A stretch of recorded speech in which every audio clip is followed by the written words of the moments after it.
Hello everyone, welcome back to our channel. In this today's video, I am going to show you how to change Claude AI password. If you want to change your Claude AI password for security, here's how to do it quickly. The first step is make sure your internet connection is working or not. If your internet is not working, then that might be a problem for the app. For the turn off your Wi-Fi for few seconds, then on again, or use the system mobile data. If that is not working, turn on your airplane mode for few seconds, then off again. And the second step is open the app, open the Claude AI app or login into your account. Then top right corner here you will see the three dots. Then here you will click on the three dots. Then here you will see the many options.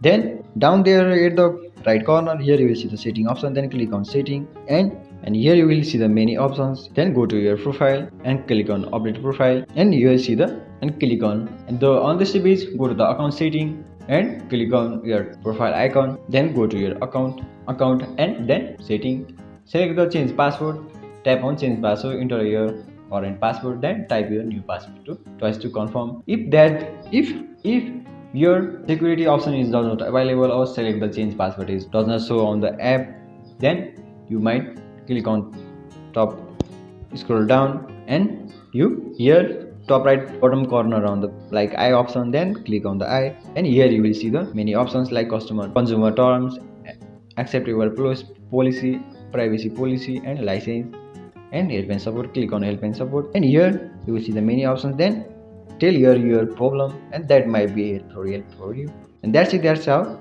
you can fix the problem. Thank you for watching this video. If this video helped you, don't forget to share and subscribe for more helpful tutorials. Thank you.